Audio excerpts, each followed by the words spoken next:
Bismillahirrahmanirrahim. Assalamualaikum warahmatullahi wabarakatuh. Waalaikumsalam. Kami dari kelompok 4 akan menyampaikan laporan terkait praktikum basis data, yaitu tentang reverse engineering software pada e-commerce.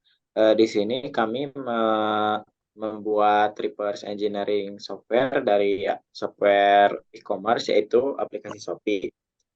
Kemudian pada kelompok kami itu terdapat 4 anggota, yang di mana ada Muhammad Rihab Firdaus, yang selanjutnya ada Rifki Sahimar Saputra, dan ada Sumitra Ardiansah, dan yang terakhir saya sendiri, Wildan Sopal Jamil.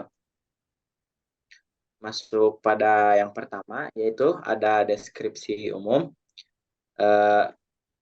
yaitu Shopee adalah salah satu platform e-commerce terkemuka di Asia Tenggara, dan Shopee merupakan suatu aplikasi perangkat lunak yang memungkinkan pengguna untuk menjual dan membeli berbagai produk melalui platform online. Shopee juga menyediakan berbagai kategori produk seperti pakaian, elektronik, kosmetik, makanan, dan lain-lain, dan masih banyak lagi. Aplikasi Shopee ini menawarkan berbagai fitur yang dirancang untuk meningkatkan pengalaman belanja online pengguna. Dan selain itu, Shopee juga menyediakan fitur-fitur seperti pesan antara pengguna dan penjual, dan juga sistem jaminan keamanan transaksi dan lingkungan pelanggan yang responsif.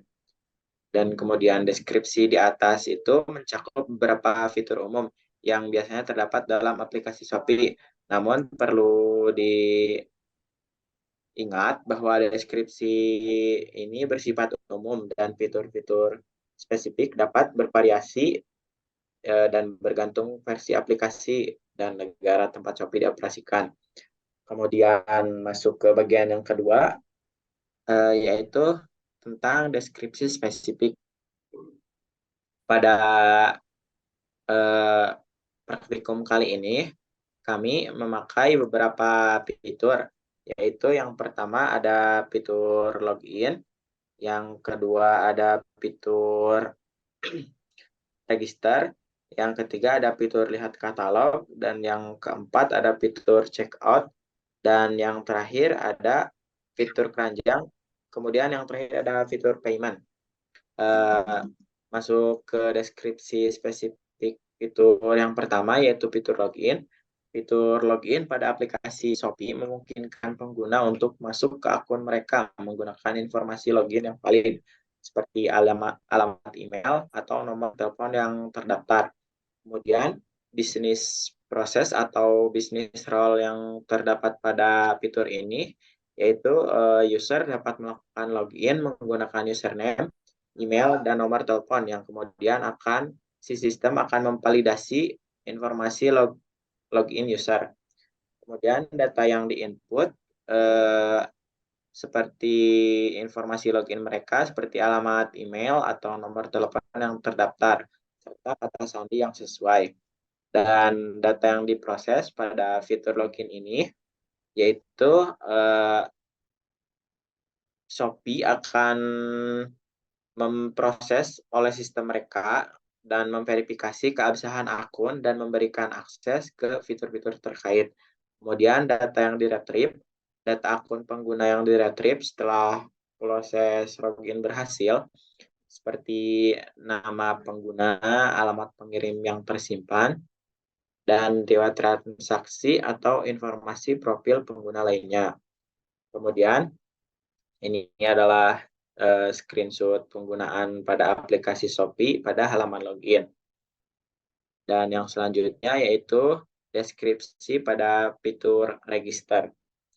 Fitur register pada aplikasi Shopee memungkinkan pengguna untuk membuat akun baru dengan menyediakan informasi yang diperlukan, seperti alamat email, nomor telepon, dan kata sandi.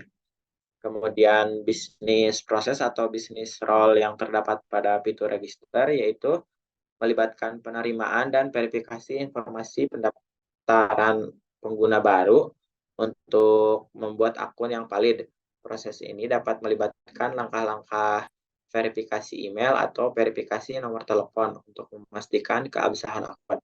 Kemudian data yang diinput pada fitur register ini seperti alamat email, nomor telepon, kata sandi, dan informasi profil lainnya yang diperlukan. Data yang diproses, informasi pendaftaran yang dimasukkan oleh pengguna akan diproses oleh sistem Shopee untuk membuat akun baru dan memvalidasi informasi yang diberikan. Kemudian data yang diretrieve setelah pendaftaran berhasil, pengguna akan memiliki fitur akun Shopee yang diretrieve yang digunakan untuk mengakses fitur dalam aplikasi seperti login, lihat katalog, checkout, dan juga payment. Kemudian ini adalah tampilan Shopee pada halaman daftar. Dan yang selanjutnya yaitu fitur lihat katalog. Fitur lihat katalog pada aplikasi Shopee ini memungkinkan pengguna untuk menjelajahi berbagai produk yang tersedia untuk dijual. Pengguna dapat melihat gambar produk, deskripsi, harga, dan informasi lainnya. Kemudian bisnis proses atau bisnis role yang terdapat pada fitur lihat katalog ini melibatkan penampilan dan pengorganisasian produk secara sistematis agar mudah ditemukan oleh pengguna. Hal ini melibatkan pengelompokan produk berdasarkan kategori, penambahan fitur pencarian, dan mekanisme filter untuk membantu pengguna menemukan produk yang mereka cari. Dan data yang diinput, eh, pengguna tidak menginput data dalam fitur ini, namun mereka dapat memasukkan kata kunci atau memfilter untuk membantu mempersempit pencarian mereka.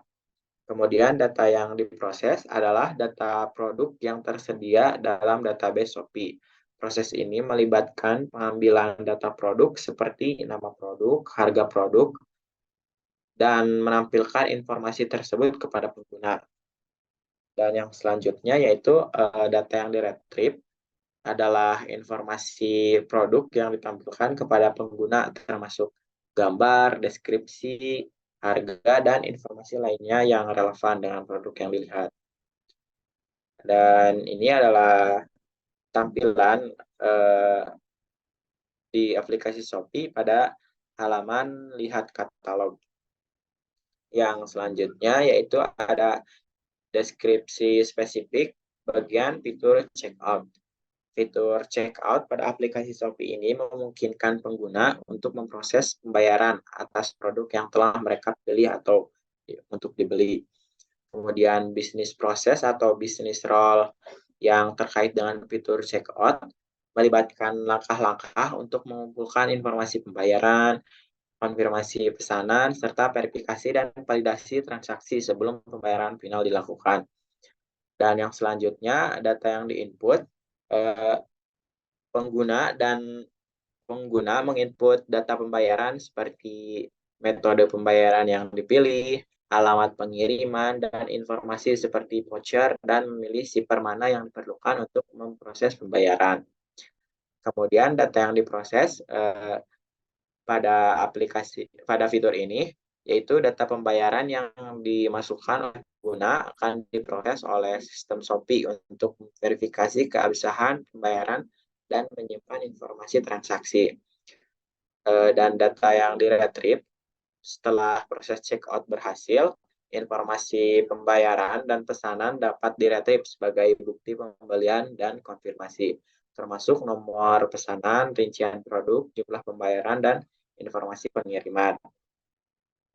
Kemudian ini adalah tampilan aplikasi Shopee pada laman checkout. Dan yang selanjutnya yaitu ada fitur keranjang. Fitur keranjang ini pada aplikasi Shopee memungkinkan pengguna untuk menambahkan produk ke dalam keranjang belanja mereka sebelum melakukan pembayaran. Dan bisnis proses atau bisnis role yang terkait dengan fitur keranjang melibatkan pengelolaan produk yang telah ditambahkan oleh pengguna, penghitungan total pembayaran, dan penyimpanan sementara produk yang akan dibeli sebelum proses checkout. Kemudian data yang diinput pada fitur ini, pengguna memasukkan produk yang ingin mereka beli ke dalam keranjang belanja mereka dengan menekan tombol tambah ke keranjang pada halaman produk.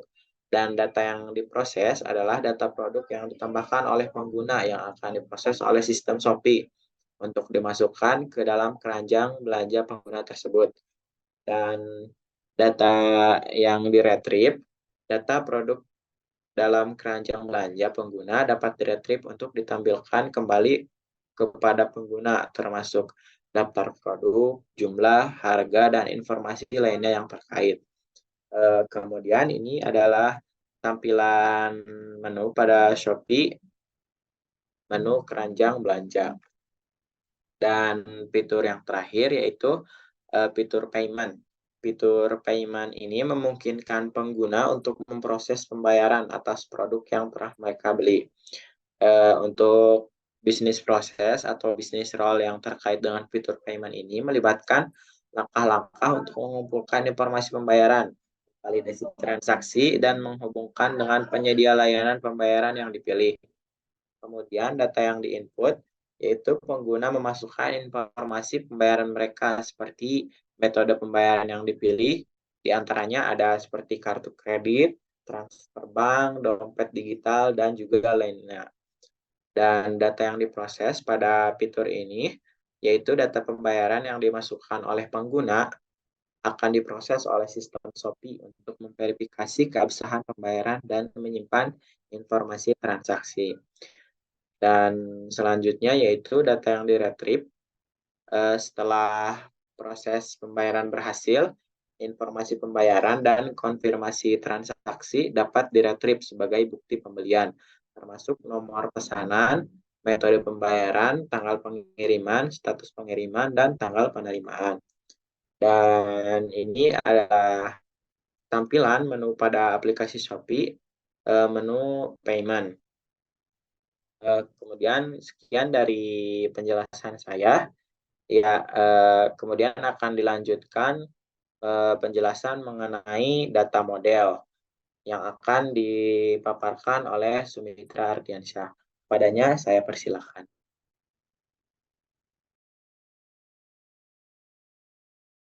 Baik, terima kasih atas waktunya. Untuk selanjutnya yaitu mengenai data model. Di dalam data model ini terdapat dua konsep, yaitu yang pertama ada konseptual data model dan data model. Dari fitur-fitur deskripsi fitur-fitur yang telah dijelaskan barusan, kemudian kami mengambil spesifik fitur atau fokus terhadap 6 fitur, yaitu fitur login, register, lihat katalog, keranjang, dan checkout dan payment. Kemudian kami melakukan analisis terhadap fitur-fitur tersebut, bagaimana rancangan database yang dilakukan oleh aplikasi Shopee tersebut. Setelah kami melakukan analisis, kemudian kami membuat entitas dari database tersebut dengan menghasilkan 9 entitas dengan atribut-atributnya, yaitu dari entitas produk kategoris, kemudian dengan di dalamnya terdapat dua entitas, yaitu kategori ID sebagai primary key dan atribut nama produk kategorisnya. Kemudian ada entitas produk dengan 3 atribut, yaitu produk ID sebagai primary key, kemudian nama dan price, kemudian entitas store sebagai entitas toko, kemudian dengan 3 atribut, yaitu stores ID sebagai primary key, nama dan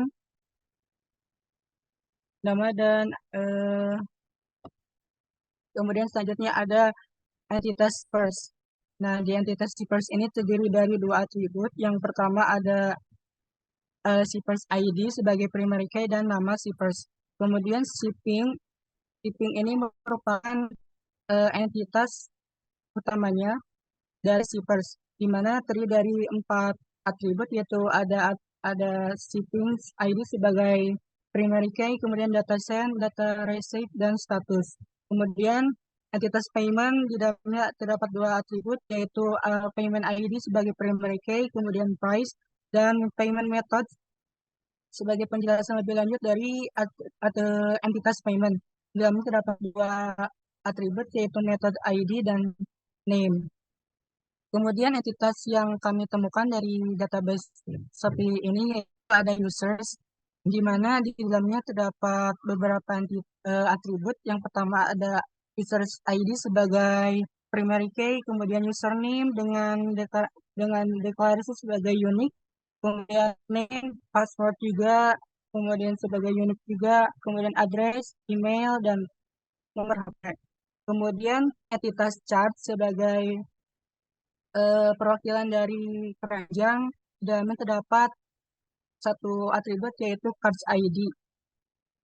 Selanjutnya setelah konseptual data model, kita beranjak kepada physical data model. Dalam physical data model juga sama seperti konseptual data model, di mana dalam fisika ini telah dijelaskan pada sebelumnya. Pada konseptual terdapat 9 tabel, yaitu ada tabel users, tabel payment, tabel shippers, tabel shipping, tabel payment method, tabel product kategoris, kemudian tabel stores, tabel produk, tabel charts, di mana di dalamnya terdapat beberapa kolom dengan saling terhubung dengan memiliki relasi satu sama lainnya.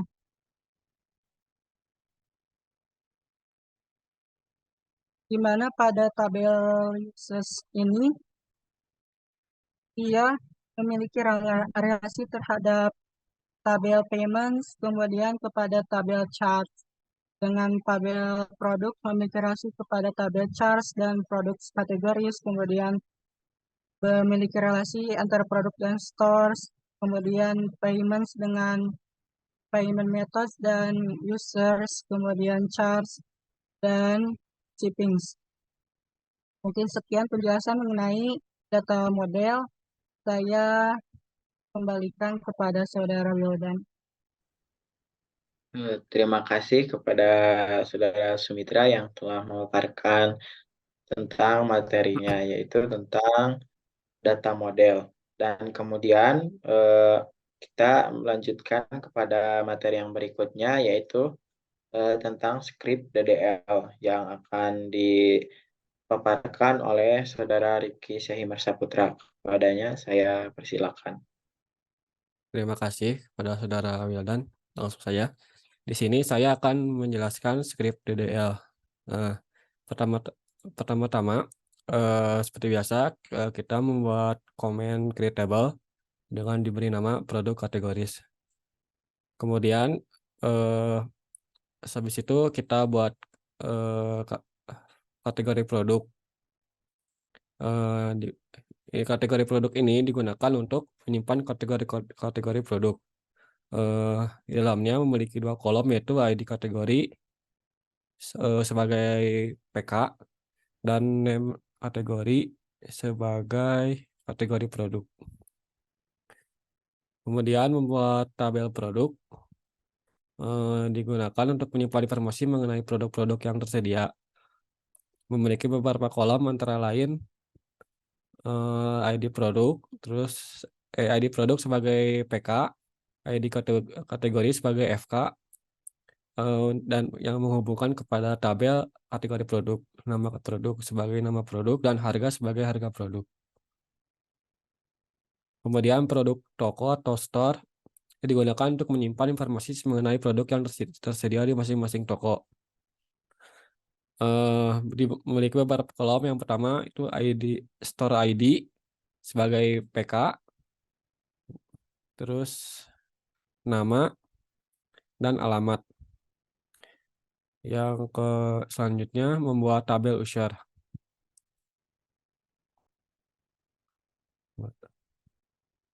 Tabel user ini berisi user ID, kemudian username, name, password, address, email, dan phone. Kemudian ada tabel card berisi card ID, PK, kemudian user ID, produk ID, FK pada user ID, dan FK produk ID menuju ke produk ID. Kemudian tabel payment method Payment method ini digunakan untuk menyimpan daftar metode pembayaran yang dapat digunakan oleh sistem. Memiliki beberapa kolom, yaitu metode ID sama name. Metode ID ini sebagai PK dan kemudian tabel payment. Tabel payment ini berisi payment ID, PK, kemudian user ID, card ID, method ID, price, FK user ID, reference user ID, FK card ID menuju card ID, FK method ID menuju payment method ID. Kemudian table shipper. Table shipper berisi kolom shipper ID, RK, dan name. Kemudian tabel shipping. Tabel shipping berisi shipping ID, PK, shipper ID, payment ID, date send, date receive, status, FK shipper ID menuju shipper ID, FK payment ID menuju payment ID. ERD. Nah, ini untuk ERD-nya bisa dilihat di gambar. Sama seperti yang dijelaskan Sumitra. Pembahasannya sama dan arahnya. Terima kasih kepada Saudara Rifki yang telah memaparkan materinya. Kemudian materi yang selanjutnya yaitu tentang script insert data dummy yang akan dipaparkan oleh Saudara Muhammad Rihab Firdaus. Padanya saya persilakan. Terima kasih. Selanjutnya saya akan melanjutkan untuk pembahasan materi yang selanjutnya, yaitu mengenai insert data dummy pada tabel yang telah kita buat sebelumnya. Nah, sebelumnya itu ada 9 buah tabel. Nah, kita akan memasukkan si data dummy-nya ke masing-masing tabelnya. Nah, pada poin 5.1 itu terdapat contoh untuk memasukkan data dummy pada tabel kategori, pada tabel produk kategoris, yang dimana dia memasukkan nama kategorinya ke dalam si tabel produk kategorisnya. Seperti yang dicontoh, kita dapat melihat bahwa ada 5 buah string, yaitu elektronik, fashion, perlengkapan, aksesoris, dan olahraga yang kita masukkan ke tabel produk kategoris. Nah, selanjutnya pada poin 5.2, kita mencoba untuk memasukkan insert data dummy pada payment method. Sama seperti sebelumnya, kita memasukkan 3 buah kategori, yaitu ShopeePay, Transfer Bank, dan COD ke dalam tabel payment method.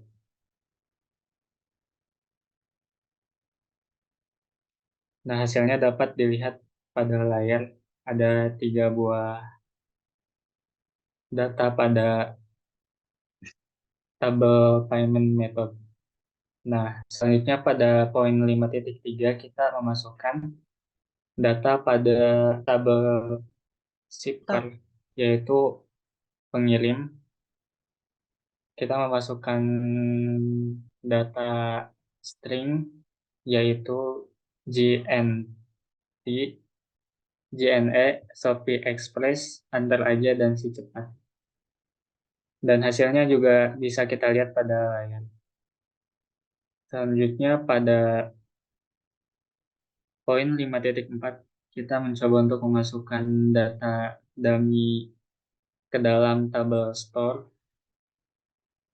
Di sini ada 2 buah data yang harus dimasukkan, yaitu nama dan alamat.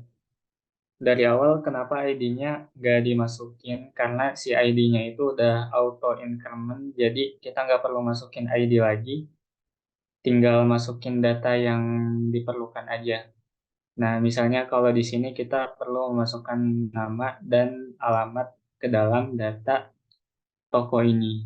Contohnya pada baris keempat di contoh itu ada string Uniqlo sama yang merupakan nama tokonya dan string Jakarta Selatan yang merupakan alamatnya.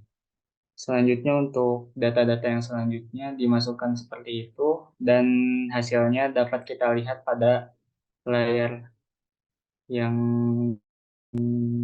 ditampilkan bahwa di dalam tabel store ini terdapat 8 buah data dengan masing-masing nama toko dan nama alamatnya. Selanjutnya pada poin 5.5 yaitu insert user. Di sini kita memasukkan username, nama, password, alamat, email, dan telepon pada tabel user. Data yang dimasukkan di sini data dummy, jadi bukan data real, jadi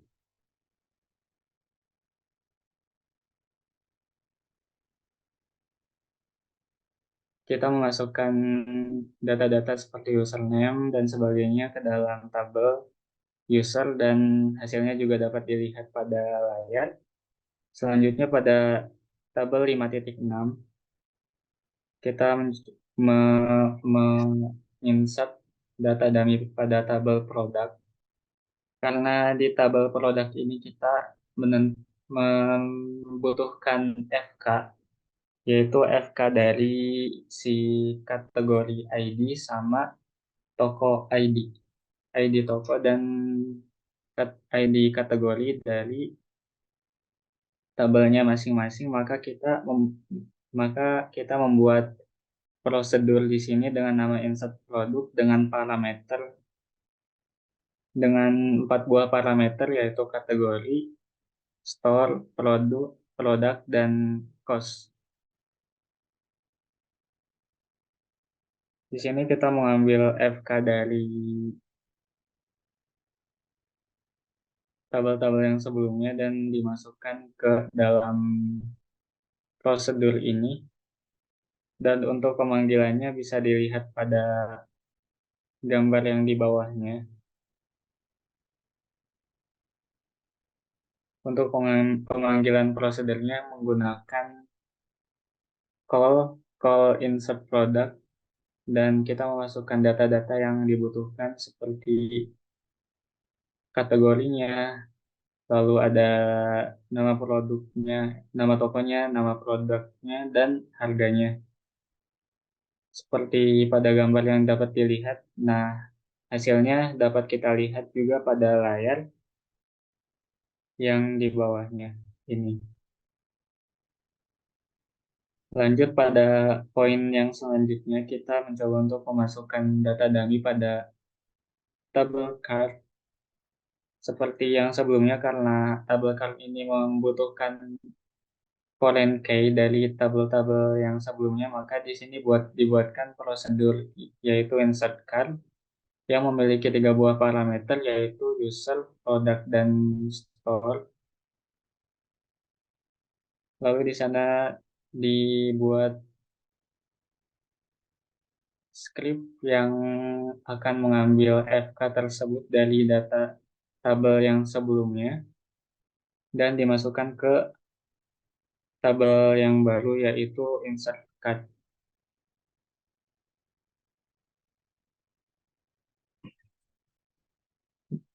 Untuk contoh pemanggilannya ada pada gambar di bawahnya dan hasilnya juga dapat kita lihat. Di sana terdapat ID-ID yang merupakan FK dari si data tersebut. Lalu pada poin 5.8 ada insert payment. Sama seperti tadi kita membuat prosedur dengan 3 parameter yaitu user, product, dan method. Dan isinya dapat kita lihat di layar. Lalu untuk memanggilnya juga sama menggunakan call dan kita memasukkan data-data yang dibutuhkan untuk tabel tersebut.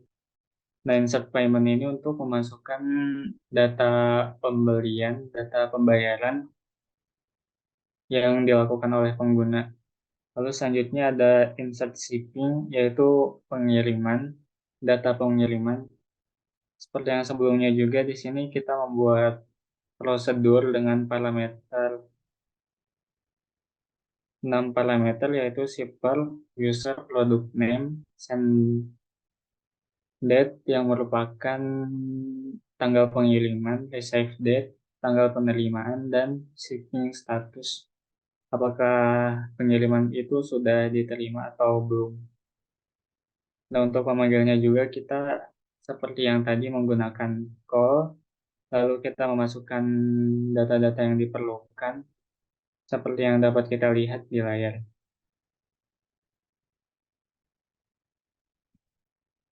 Nah, kita masuk ke bagian yang selanjutnya, yaitu script query yang digunakan untuk mengambil data dari si database-nya.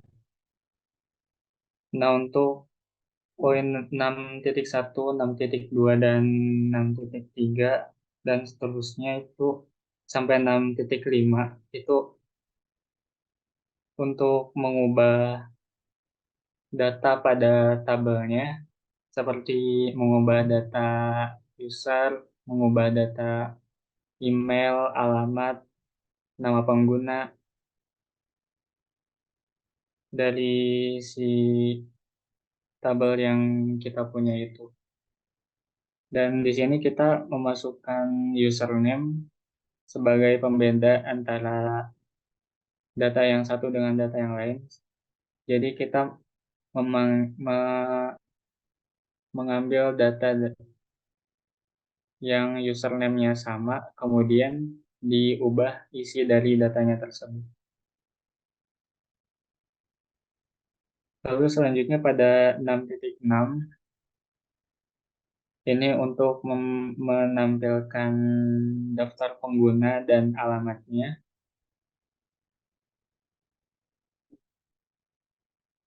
Dan ini hasilnya dapat dilihat. Lalu pada 6.7 juga untuk menampilkan jumlah pengguna pada setiap daerah.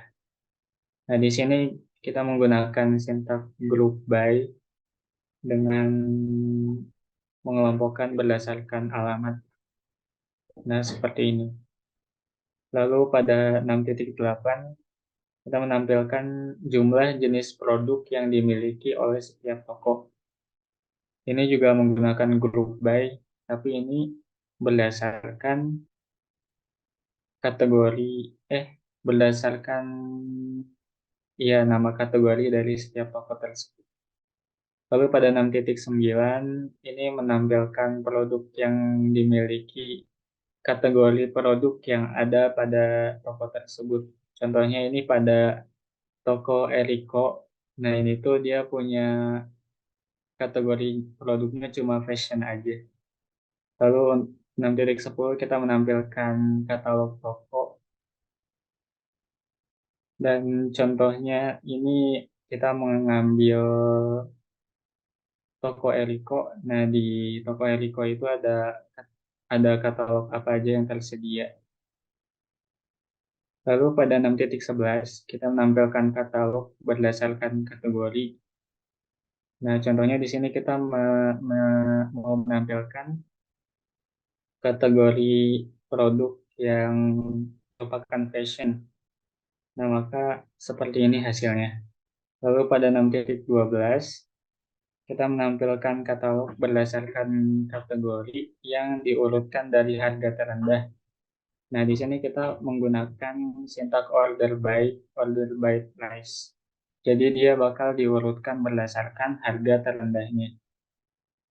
Lalu pada 6.13 kita menampilkan katalog berdasarkan kategori dengan filter harga. Nah, ini tuh kayak dibatasin harga awal sama harga akhirnya itu berapa dengan sintaks between. Seperti yang dapat dilihat pada layar. Selanjutnya 6.14 kita mencari produk yang sesuai dengan yang diinginkan. Contohnya di sini kita mencari produk celana. Nah, maka hasilnya dapat dilihat ada pada toko Uniqlo dan toko Eriko ada terdapat celana chino dengan harga yang berbeda. Lalu ada menampilkan keranjang dari pengguna. Ini untuk menampilkan di keranjang kita ada apa aja sih. Nah, di situ kita dapat menggunakan SIM-tab seperti yang dapat kita lihat di layar. Lalu selanjutnya pada 6.16 kita menampilkan bukti pembayaran.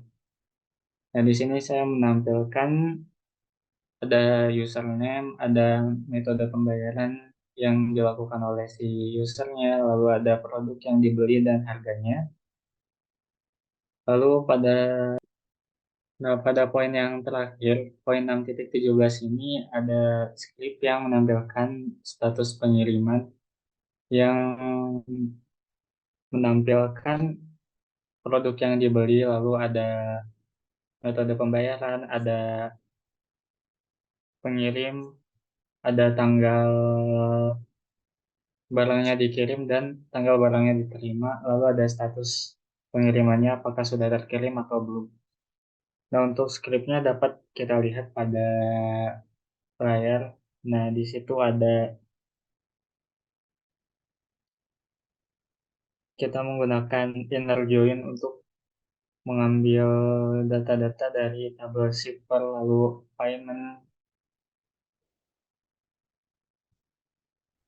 payment method dan user card produk dan dijadikan ke dalam satu tabel yang mana menampilkan status dari pengiriman data pengguna ini.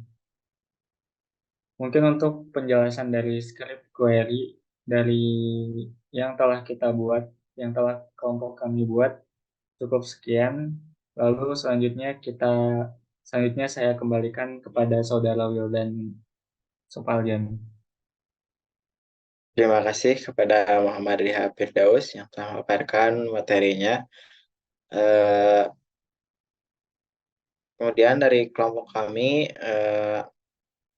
memohon maaf apabila terdapat banyak kekurangan dalam presentasi kali ini. Dari kelompok kami sekian. Terima kasih. Wassalamualaikum warahmatullahi wabarakatuh. Waalaikumsalam warahmatullahi. Beres. Sudah. Tadi sabar menitan ke?